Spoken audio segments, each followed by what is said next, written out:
Good evening, Hadley Wood, and welcome back to HWJC Live. I hope you are all well and surviving well during the current lockdown. I really, hope and pray that we can see each other in person very soon. But for now, virtual will do. And our very special guest for this evening is Diana Lazarus, the one and only Diana Lazarus. Diana is someone who I personally have learned a lot from, actually, over the past just 2 months or so that I've been here at Hadley Wood. She's incredibly inspiring, and I think she's a real asset to this community. She's full of joy, positivity, wisdom, and no doubt she'll be really interesting to hear from tonight as well. So without further ado, Diana, thank you so much for agreeing to sit in the hot seat tonight. Thank you so much for joining us. How are you doing? Let me just unmute you. Sorry, that's my fault. Go on. For some reason, we can't hear you. This is unusual. Unmute. Here we go. Let's try again. Right. I was just saying, I was looking around. I hear you now. Who it was you were describing? Oh, who I was talking to, or talking about. No, I meant every word I said. Thank you so much for joining us. So you've sent me a whole, your whole CV, which obviously I didn't share with everyone else, but it's very helpful for me to use and reference. So I guess we'll just start from the very beginning and work our way through your, interesting life. And I see over here that you were born right in the middle of World War II. And I just thought it'd be interesting to hear what life was like for you growing up during that period, and any experiences that you had then. I was conceived just before my father was shipped off with the 8th Army to North Africa. And he didn't return home until the end of the war. So I didn't actually see him until I was about 3. Wow. In the meantime, my sister had been evacuated. Jo's 9 years older than I am. She was evacuated. I was living with my mum. My brother, obviously, as yet wasn't born. And my very first memory is living in the East End in a tenement block in Columbia Row. We lived, I think, on the top floor. It was a very high building. We lived in one room with a stove in the room, and on the landing, we shared a cold water tap and a toilet with the other families who lived on the landing. And that is my very, very first memory. Gosh, I guess I can't complain about anything anymore after hearing that. And so how many siblings? You said you had your older sister, Jo, and Yes. then you had one other sibling as well. When Dad came home from the war in the end of 45, David was born in August of 46. Okay, interesting. So after you said you grew up in Hackney, and then you somehow ended up on kibbutz in Israel in 1960. So when you were about 17, would you like to share a bit more about how you ended up on kibbutz and what that experience was like for you? Well, I think in order to end up on kibbutz, I just have to say a little bit about home life. Home life was incredibly difficult. Mainly because my mother was an addictive gambler. And actually, we should have been very well off as a family. We lived in a house that my father actually inherited from his family in Hackney. It was a beautiful 3-story early Victorian house. Rooms were rented out, and at one point there were 3 families living in the house, all of the rents of which went to my father. My mother worked outside of home, as did my father. But my mother, being the gambler that she was, had a terrible, terrible effect on the family, terrible effect on her and her personality. There were volcanic rows between my mother and my father, between my mother and my sister, and certainly by the time I was 10, volcanic rows between myself and my mother. And to some extent, I only say that because becoming involved in the Marxist Zionist youth movement to some extent was an escape from home. Jo also escaped in her own way, and I escaped into the Marxist Socialist youth movement. And the boyfriend of the time was 5 years older than I was. He was Rosh Ken, head of the movement in the UK. Yeah. And he was due to go on Aliyah. And I was more than anxious to get to Israel and to start my own life there. Hashemer Hatzair, the name of the youth movement, was a very, very special youth movement. It was the largest of the kibbutz movements in Israel. It had heroes like Mordechai Anilevich, who led the Warsaw Ghetto Uprising, Abba Kovna, who led the Vilna Ghetto Uprising and became a leading partisan. And I was a genuine chalutza. I could not wait to get to Israel and live my life on kibbutz. So I behaved somewhat outrageously. And my father, much to his better judgment, in the end just threw his hands up in horror and said, well, okay, if that's what you want, go. And so I was married actually at my 18th birthday and left for Israel a couple of weeks later. And what was Israel like back then in sort of living on kibbutz? What was that experience like? Well, for me, it was absolutely wonderful. I loved it. The kibbutz was still very poor.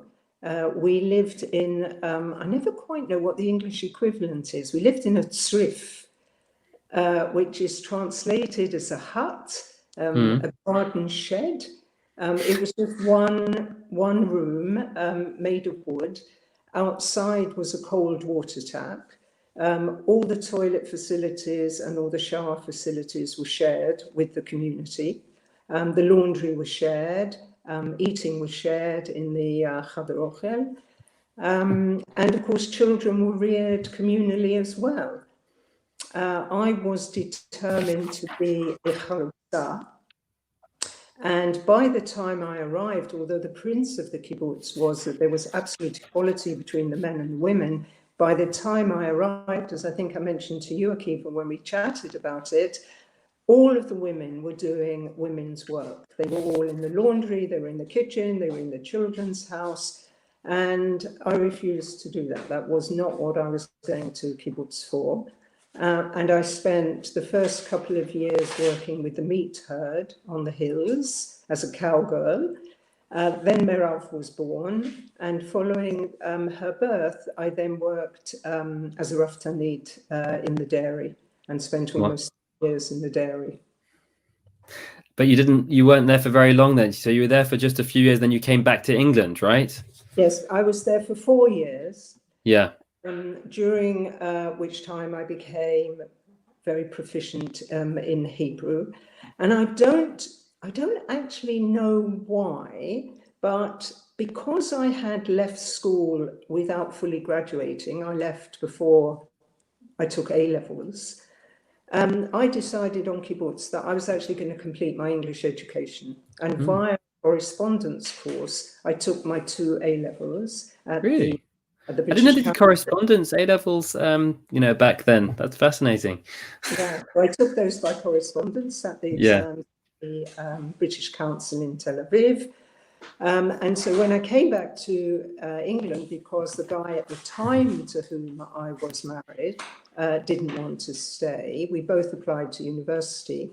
And they very kindly said to me, all the universities I applied to said, oh, we would love to have you, but we can't because you don't matriculate. And apparently at that time, not apparently, at that time, you needed either a maths or a science. And I didn't have a science because I'd taken the maths course at university, French, German, and Latin. And I was lousy at maths, and I was allowed to drop maths. So here I was, arrived in England in February, wanting to go to university without being able to matriculate. So between February and the end of May, I studied 5 items on the biology syllabus, biology exam, passed it, and then was able to go to university. Oh, wow. So you went to university in I guess in 60, well, it says over here in 65, and you seem to have got quite a few degrees over here. But one thing which I'm noticing over here is that you went into education. That's what seemed to be your passion at the time. Why did you choose education? What was that about? Well, I think always, well, not always, I think very often there are sort of two answers to that sort of question. One was I was a mother of a 3-year-old child, and I needed to be able to look after her. It was very, very obvious to me at the time that my marriage was not going to last. And at the same time, I really, and I still have, I really do have a passionate belief that education is a way to social mobility. And that combination was absolutely fine with me. So I was able to teach, which meant that I was at home in school holidays with Mirav, and I was able to follow a career. And as I say to my grandson, who's also a teacher, if you want to change the world, then one of the ways to do it is by being a good teacher. Interesting.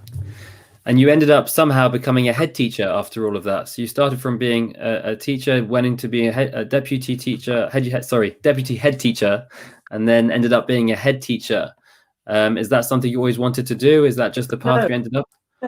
No, in fact, I don't think I've ever had any sort of career progression in mind.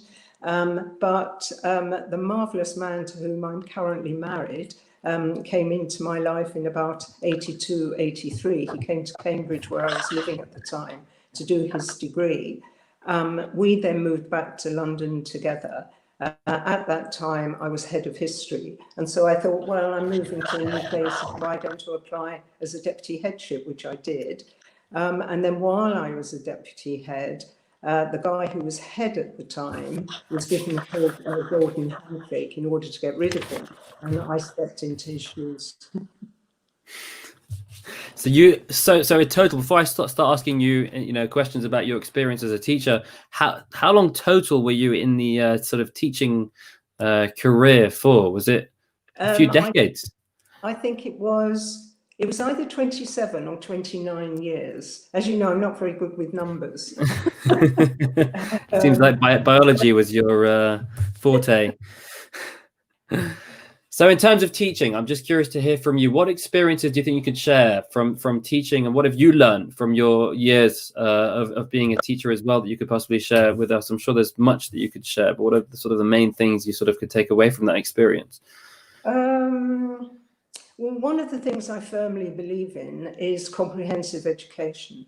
And I was thinking to myself that, Rabbi Akiva, if you ever want to, after you've done all the interviews, you want to invite people from the community to speak for 15, 20 minutes on something they passionately believe in, and please, and I'll speak how passionately I believe in comprehensive education. And it's about giving all children a choice. It's about giving them every opportunity to learn, to learn, to work as a group, to be able to follow things that they have all different skills within them. So schools where there was good music, schools where there was drama, and of course, when I was teaching, we could take children out a lot, which I don't think you can do today. And I think one of my happiest memories, I was a history teacher, and I introduced in the curriculum a module on Shakespeare. And I taught very ordinary kids of ordinary average ability. We did both Macbeth and Hamlet. And it really did indicate to me that taught in the right way, there's not very much that children can't appreciate. I mean, obviously, we didn't begin at the end and begin at the beginning and go through to the end, but they went away knowing something about Shakespeare and Macbeth. I've always found, I mean, just in my own personal experience, but it's not so much about the subject, it's more about the teacher. I feel like if I would think back to my school years, I don't have to think back that far, to be honest, but think back to my school years and, you know, what is it about the different subjects that I liked most? I think it was really much the teacher, and it wasn't so much the subject that I enjoyed, and it's the teacher that helped me enjoy the subject. So if you have the right teacher who really is interested in your development and cares about you as a person as well, I think it's actually less relevant as to what you're teaching. So to get kids interested in Macbeth and Hamlet, that must you know, that it must be that you're a pretty good teacher. I wanted to ask you something. I'm just listening to you and hearing your story, actually, and you know, reflecting on the fact that you had a difficult childhood, a difficult upbringing, challenging upbringing as well, and challenging first marriage as well. How do you, or how did you, and still do now, remain so positive about life and have such a, you know, such a great vision for the future as well? What is it? What's your secret? I mean, very often within the family, we chat about how do the three of us, Joe, myself, and David, remain relatively sane. And I stress the relative. I think to some extent, it is what we inherit. I was blessed with a brain, and I was blessed with a certain personality. And then also there were significant figures in my background that played really important roles. We really, really loved our dad. And we were close to our maternal grandmother as well. So I think that's important. And then, of course, for the last 30 years, I've been in such a stable, generous, loving marriage that sort of is able to underpin some of the ways in which I react and respond today. Well, were there times before that wonderful marriage that you just felt like you didn't see a future, or you always had a positive, you know, hope? You always had hope. Was there always hope there? Were there times where you felt like maybe there wasn't? Yeah, there were dark times, definitely, yes. Partly because for so long I was living away from family and living away from those very, very strong early friendships I had. So I went to university in Leeds. We never had a car. Transport was expensive. From Leeds, I lived in Cambridge. So during those periods of time when life was really, really difficult, there was myself and Merav. No telephone. For many years, I didn't have a telephone. So yeah, there were times when it was really, really difficult. So it was just you and your 3-year-old daughter living in Leeds all alone without family, friends? No, the marriage lasted until I got a job. Okay. I was absolutely determined I had to support myself. So as soon as I was able to support myself, then the marriage ended. Something tells me it's more than just the people that were in your life. I feel like there's something about you that's, you know, you've been the strength behind your own life, but I'm sure your family has played a massive part as well. Do you want to tell us a bit about your sister? Actually, I wasn't going to speak about her yet, but I'm thinking you mentioned her, so maybe tell us a bit about her. You spoke so beautifully about her in shul a few weeks ago, and was it her first? How long ago did your sister pass away? 2 years. It was her 2 years ago. So her second yahrzeit. Okay. Yeah. And it seems like she's been a massive inspiration for you in your own life. She was and she wasn't. Okay. Joe was 9 years older than I was. So by the time I can actually remember things, by the age of, say, 8, Joe actually was never at home. Because of the relationship there was with my mother, she escaped as much as she could. And she became very involved with the Jewish community. And I think from the age of 18, she was a group leader at Hasmonean holiday camp. So the whole of that summer, again, she was away from home. So she was very, very distant. And if anything, more of a sort of aunt figure. Interesting. And our ways were very different. I went into a socialist Zionist youth movement. Joe went into Jewish Orthodox. So there wasn't a lot that actually brought us together when I was young. And it was only really when each of us were retired that we were able to find those things that we shared. Interesting. And she ended up becoming, was it head teacher at JFS? Impressive. Because it sounds like when you got older, you did have a lot to learn from her. You spoke very highly of what you learned from her. So what was it that she taught you then when you got older then? I don't think she taught me anything. I think I just admired her. You admired her. There were parts of her personality that I would love to have had, and I have got. And I was always very acutely aware that she was very much brighter than I was, and I admired that. But you weren't living in her shadow.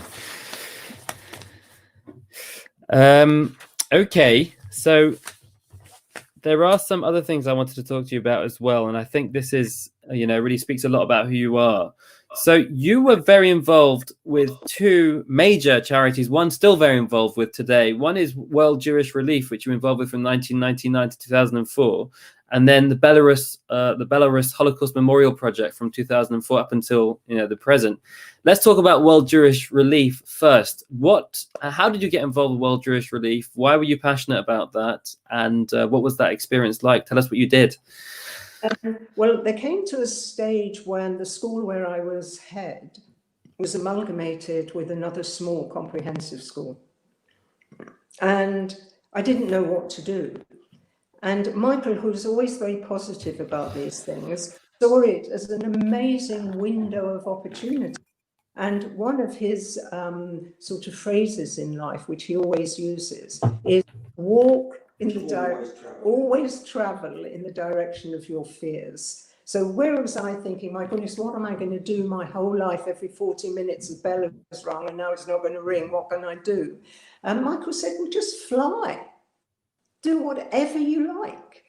I didn't need to go into paid employment.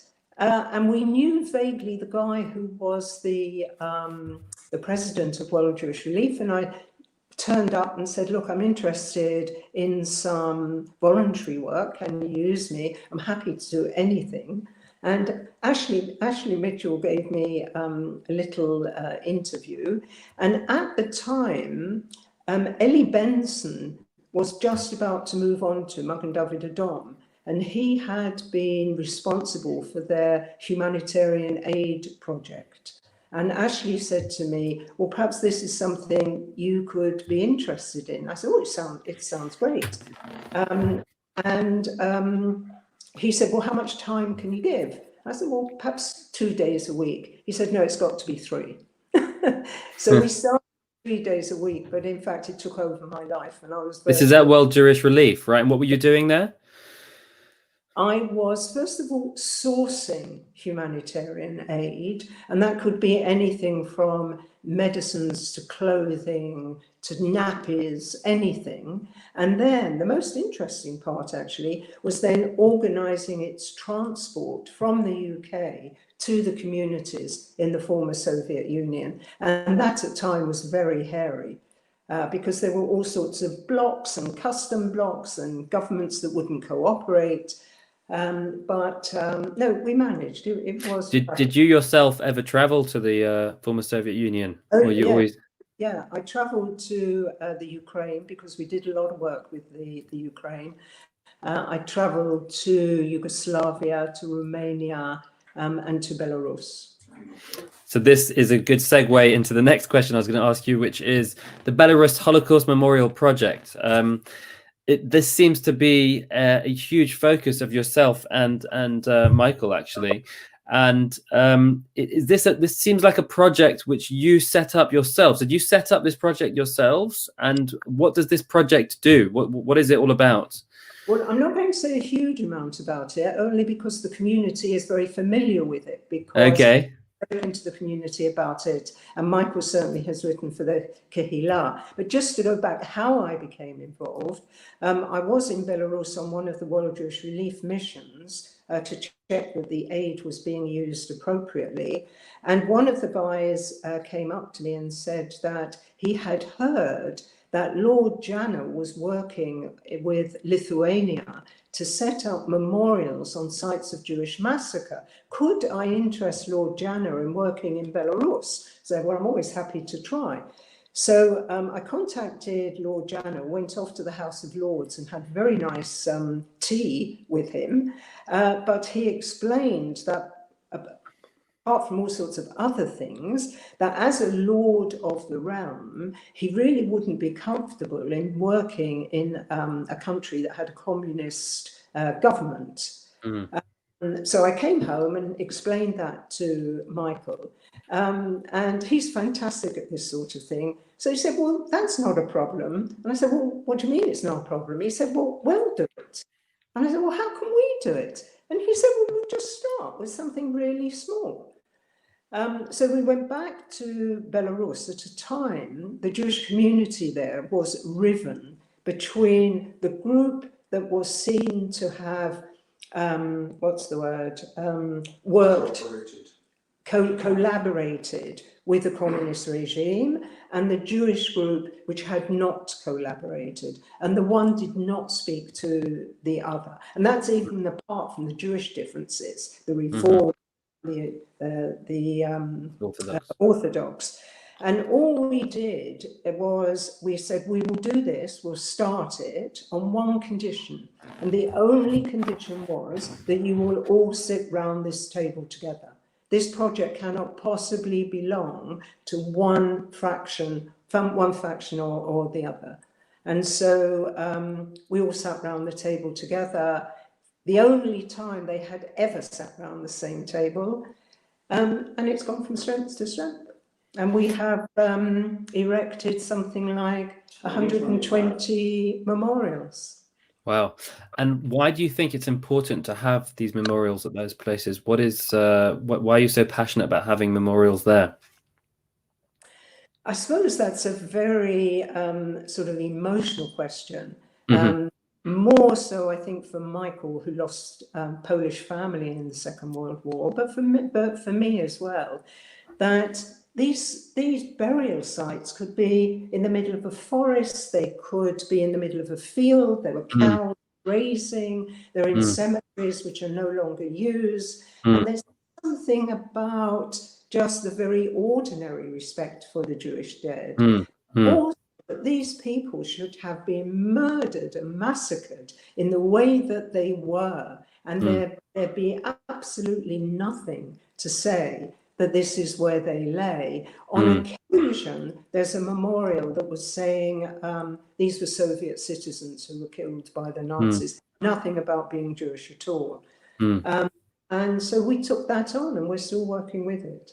Yeah, I really see what you say, actually, because thinking back to I've been to Poland twice. I've been to, some of the camps. You can obviously see what went on over there, and it's pretty clear that there was an extermination that happened, and you don't need anyone to tell you, so to speak. But you go to places like Chełmno, if there wouldn't be a memorial there, you would have no idea that there was millions of people murdered in that spot. It's crazy when you stand there and think about it, that there's a field full of millions of bodies, and to think that no one would ever know is shocking. It's mind-boggling. So I definitely the whole educational aspect of that. Our memorials are in Russian, Hebrew, and English, so that anybody who passes by can read what happened there.